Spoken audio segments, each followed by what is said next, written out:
hace rato lo venía masticando porque generalmente uno tiene la suerte de por ahí andar por el interior y ve los camiones estos de soberanía alimentaria, que valga la redundancia, a veces si vos sumás lo que valen los camiones tenés alrededor de 200 millones de pesos que están invertidos en el traslado de esas cosas.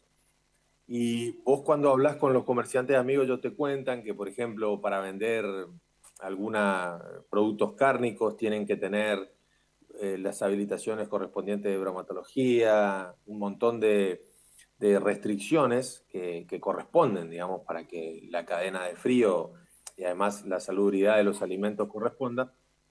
Y ocurre que estas situaciones caen en una plaza y venden los productos a un precio que no, ni siquiera llega al costo de lo que el comerciante lo adquiere para vender en sus respectivas localidades o situaciones. Y me parece, además, lo más tragicómico o diría grave, que lo hace el Estado, digamos. El Estado, en vez de garantizar la posibilidad de que la ciudadanía adquiera esos productos en los comercios, le genera una competencia absolutamente desleal a los comerciantes, porque además las personas, con genuina razón, piensan que, dice, ¿cómo puede ser que esta carnicería de mi barrio me esté robando? Porque el corte de carne o el precio de la verdura valga 5 veces más de lo que vende el camión, ¿viste? Lo que obviamente no saben las personas es que vos estás subsidiando con los impuestos provinciales y el montón de costos que no se le carga para poder vender esos productos. Entonces, primero son medidas tan nefastas que deforman totalmente el mercado, además generan un enfrentamiento entre la población y el genuino intermediador, que es el comerciante local, el comerciante barrial, el comerciante de feria, las personas que venden en los pueblos. Y además de todo eso, ellos hacen una política pública de ese tema. O sea, el título sería como, hagamos cosas para fundir al comercio local, ¿viste? Entonces, me parece un nivel de barbaridad tan importante que lo expresé porque obviamente nosotros, nuestra sociedad tiene mucho temor, pues yo te puedo asegurar que cualquier persona que generó la inversión comercial para poder vender productos y después que venga un camión enfrente donde nadie le controla nada y te venda lo mismo por debajo del costo, no le representa alegría a nadie, ¿no? Iván, a ver, cuando vos decís que esos precios son muy convenientes al público porque en realidad están fuertemente subsidiados, estás Sí, diciendo que si un comerciante tuviera que ofrecer el mismo producto llevado por un camión similar con el personal pagado de su sueldo de él y pagando todos lo que sería impuestos y permisos municipales, de ninguna manera podría vender a ese costo, a ese precio.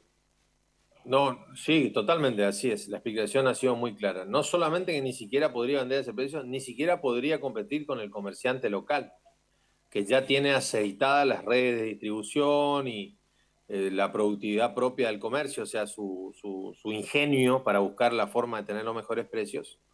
Aparte, es realmente una barbaridad. O sea, porque es como si uno le contara esto a una persona a otro lado, el gobierno te está fundiendo a cara descubierta y además hace política fundiéndote. O sea, es sorprendente el nivel de irresponsabilidad A ver, fiscal, primero, para Iván, derrochar recursos así. esos empleados de soberanía alimentaria, esa gente que está allí en los stand, en los puestos, ¿son empleados públicos? Claro, totalmente, sí, sí. La gente está absolutamente pagada por el Estado. Y Así que, además, sí. vos podés tener seguramente, como hay algunas asociaciones con algunas distribuidoras muy grandes, pero son proveedores del Estado. O sea que el Estado, digamos, hace que vos pagues la hora extra de ese personal trabajando, ponele en, no sé, en Laguna Nainec o en el Colorado, y lo que ocurre es que después el Estado a vos te compra producto por otro lado, ¿entendés? O sea, es la famosa patria esta de amigos, ¿viste? Es nefasto, nefasto. Por eso también nada funciona, por eso es que hay tanta dificultad para emprender algo, digamos, es muy complicado. Es decir, donde esos puestos que estamos viendo, el personal o está pagado por el Estado o son empleados públicos, o la hora extra se le paga de fondos públicos. Sí, lo paga el empresario, pero de manera indirecta recibe los fondos del Estado por otras compras. Claro. Entonces, Después, la instalación de los gazebos, el tema del camión con refrigerado, la instalación no, de las... Todo eso está todo, pagado por el todo, gobierno. todo bancado por el Estado. Todo, en algunos casos es por los gobiernos locales, municipales, que también salen a hacer como una política de Estado, de la soberanía alimentaria, que en realidad sería ¿viste? De fundir a las personas, o en otros casos es directamente la provincia que se hace cargo, como es acá en Capital. En Capital vos ves claramente que los camiones donde estacionan, los barrios, que van cambiando, es el Estado provincial el que se está haciendo cargo de todo. Pero bueno, son los contribuyentes, son los formoseños. Los formoseños están financiando y fundiendo a su propia cadena de... Vos imaginate la locura esta, ¿no? O sea, vos vas y ponele que vos tenés tu hijo que trabaja en una verdulería, en el barrio. Y bueno, lógicamente, tu hijo, dominás los precios de la verdulería, pues tu hijo te va contando. Y sabés que o sea, la selga que trae el camión de soberanía alimentaria vale el 10% de lo que vale la selga en el barrio. Lógicamente te vas a comprar la selga, el camión de soberanía alimentaria, porque primero, no te voy a contar la situación económica, es terrible. Entonces, la gente necesita ahorrar. Pero imagínate si esa persona supiera que además lo está dejando sin trabajo a su hijo por hacer esas cosas. Una locura. Y eso el Estado lo promociona y lo promueve como una medida a favor de la gente. Una locura. Iván, ¿vos has hablado con otros empresarios, con otros comerciantes, a ver, hay temor de levantar la voz para plantear esta cuestión? Sí, sí. Hay, bueno, he hablado con muchos amigos de los rubros que están incluidos en eso y lógico, ponen el grito en el aire porque la gente se le va encima, digamos. O sea, pues realmente la gente piensa que el comerciante es un ladrón al vender tanta diferencia y no sabe la cantidad de costos implícitos que tiene comercializar la mercadería, ¿no? Que eso sería otra discusión. Si el Estado podría bajar los precios facilitando otras cosas, pero lo que más ocurre es que, lógicamente, el comerciante después, cuando vos, es como me pasaba a mí que me ocurre hoy en día con el impuesto municipal este a las ventas, ¿viste? Cuando vos hablas con los comerciantes, nadie se atreve porque lógicamente vos como unidad comercial no podés enfrentar al Estado. O sea, es verdad que la prueba de la realidad te lo dice que ellos tienen razón. ¿En qué sentido ellos tienen razón? Hacer esto que yo estoy haciendo te genera problemas. Y además cuando te generan problemas, lo que hace es que tu comercio tenga situaciones difíciles, tiene inspecciones, trabas. En los pueblos, bueno, yo tengo un caso muy cercano en donde un comerciante se enfrentó al intendente municipal y el intendente, a través de las legislaciones, las trabas, el comerciante se termina fundiendo, ¿no? Y nadie se acuerda del comerciante que se fundió o levantó la voz. O sea que en eso los comerciantes tienen como la memoria bien intacta de lo que ocurre cuando hablas. Es decir, que hay una represalia, ya sea a través de la parte impositiva, de la parte de bromatología, de la parte de inspecciones, es decir, el Sí, Estado tiene no mucha... solo una, mirá, muchas cosas ni siquiera ocurre. El otro día tenía un caso que me estaban comentando, de una persona que tiene todo en regla, pero bueno, el de enfrente, que es amigo del intendente, no tiene nada. Entonces, esta persona paga todo y el de enfrente no paga nada. Entonces, el de enfrente puede vender a un precio realmente muy inferior de lo que puede vender él, porque estar en regla sale caro. Claro. Es así.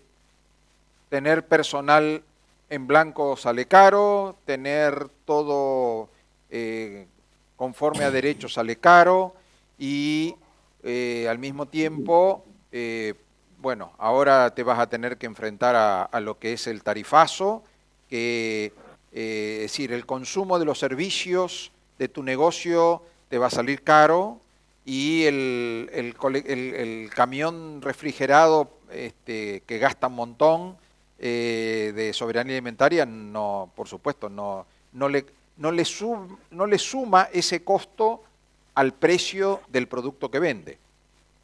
No, para nada, y si le suma el costo es ínfimo, porque lo que hacen es traer de la primera cadena de producción que tienen los contactos de la gente que produce directamente a la venta al público, pero no se carga nada del costo de distribución y de los costos de impositivos, legales, de habilitación que tiene la actividad propia digamos, de cada rama que se está comercializando ahí.